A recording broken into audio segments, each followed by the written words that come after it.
Hi, my name is Jackie Summers, and today I'm going to be doing a demonstration on paper quilling. For the supplies I have with me, I have one square sheet of Bristol paper. Any type of paper will really work, but I find that with the coils it helps to have a little bit of a thicker paper to kind of fold up so it doesn't bend as much. I have pre-cut some strips about 1/4 to a 1/2 inch of construction paper. I chose red, yellow, and pink for my colors, just because they look nicely together. And I have a marker. Paper quilling originated with nuns who would cut the edges of their textbooks and Bibles out, and they would spiral the paper into different signs. This is a great way of introducing illuminated manuscripts because I will be doing a lesson where we will paper quill inside of a letter. It's a good time to show examples like the Cairo Iota and different types of illuminated manuscripts because it really emphasizes the different kind of details you see inside of these type of letterings. So to start things off, I'm going to demonstrate how to do a bubble letter. I'm going to do the letter A. Normally I would have students do the first letter of their name because it makes it more personal. So I'm going to do the letter A just as I normally would. And then I'm just going to go around and outline the entire letter, do a nice border around it.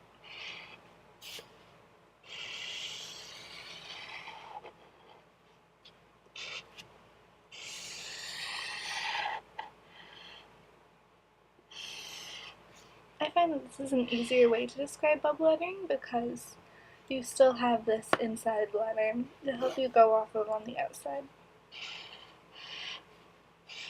And normally I would have the students do this in pencil so they could erase the inside, but for the purposes of this demonstration it works nicely so you can see the contrast between the two types of letters. So once you have your letter down, you can add some different kind of details onto it if you want. You can make it look more fancy, or you can just leave it just the way it is. I'm just going to add these little rectangles at the top and bottom because it makes it look a little fancier. Alright. And then I will pick out my colors that I want to do for my quills. So as I said, I have pink, yellow, and red. My first quill I'm going to do red. So quilling can be a little tricky, and I find that it helps if you wrap the paper around your pencil or marker. So you'll just twirl it all the way until the end. Once you get to the end, you can slide it off, and you have this nice circle. And if you want it to stay nice and tight, you can put one finger on the bottom, one finger on the top, and you can pull it and make it a little bit tighter. And if you want it to stay nice and tight, you can put a little bit of glue on the tail and stick it to itself. You'll need to hold this for a second or two just to let the glue really adhere to the paper. And then you can decide where to place your first quill. I'm going to put it right here. I find that it helps to do a little puddle of glue about the same size as your coil, so then you get the edges of your entire coil in the glue. You're going to hold it for a couple seconds again. And once it's nice and stuck, you can move on to your next coil. And if you feel confident, you can try rolling it with your fingers, like I am. But there's no problem with rolling it around a pencil or a marker as well. So this one, I'm going to let unravel a little bit. And I'll leave the tail unglued on this one. So I'm going to do a little puddle again.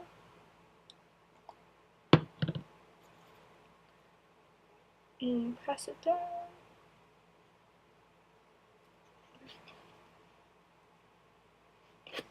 You can see the differences between these two coils. This one is a lot tighter and more central, and this one's a lot looser and more open. So there's millions of different ways that you can do coils, and there are lots of different shapes you can make.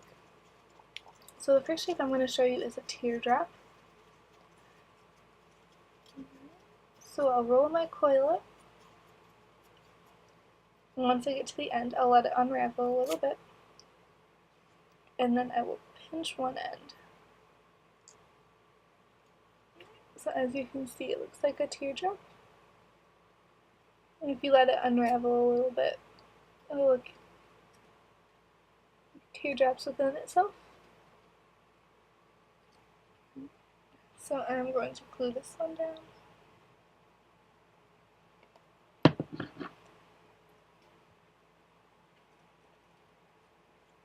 I really like the look of having tighter coils next to looser coils to give more variety within the artwork. The next one I'll show you is a square.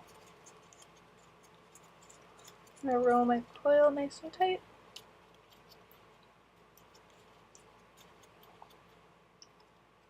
Let it unravel a little bit. Then you're just going to make 4 corners on your coil.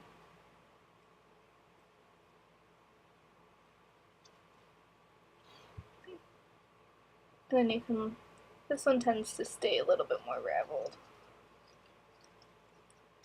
And it gets a nice geometric coil.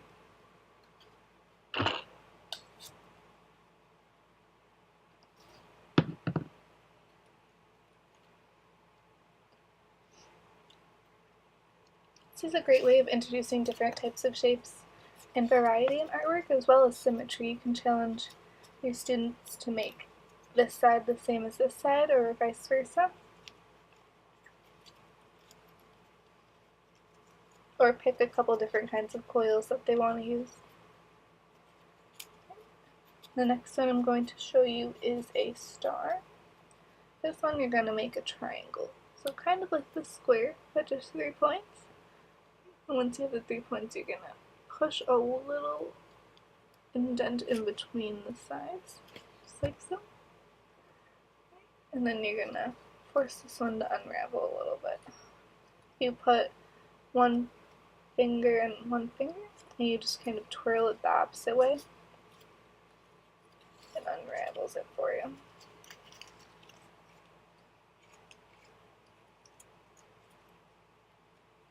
So there's your star.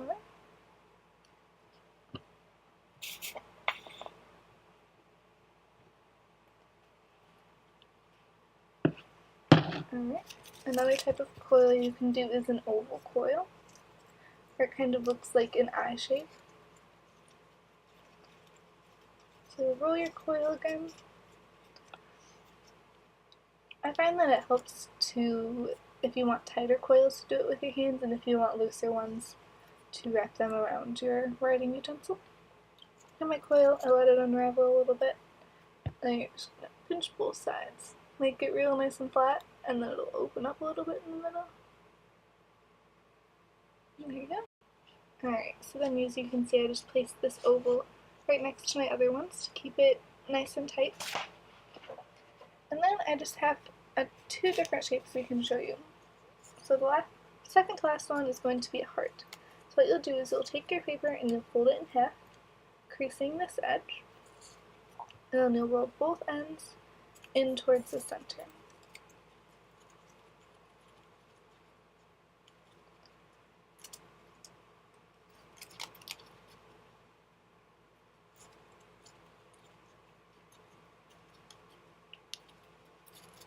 This always tends to be a very popular coil.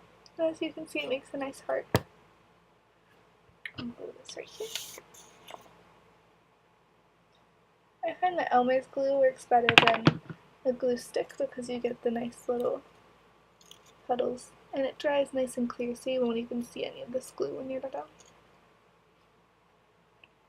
Alright, and the last coil I'm going to show you is how to do an S. So you're going to take your coil and roll it one way about halfway down, about to there, and then turn it around and roll it the opposite way.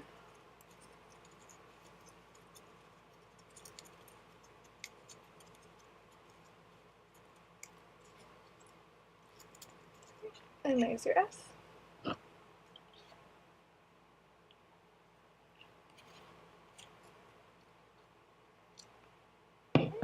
And at this point, I'm going to just put in some coils that I already made to fill in the spaces. So I have another heart.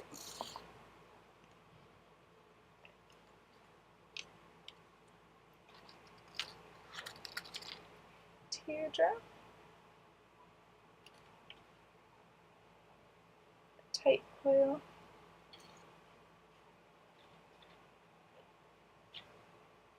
An oval.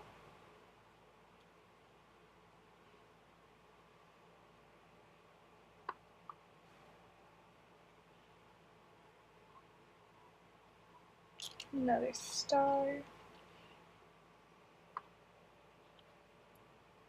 And I have a couple more S's.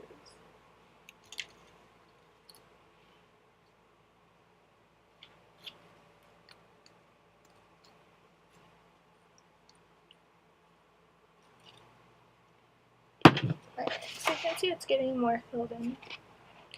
Normally I would have the students completely fill it in, but for the purposes of this demonstration you get kind of an idea of it. Okay, and then you can focus on different types of backgrounds they can use. So I like to do these big long S shapes in my backgrounds. I'll do a nice little puddle here.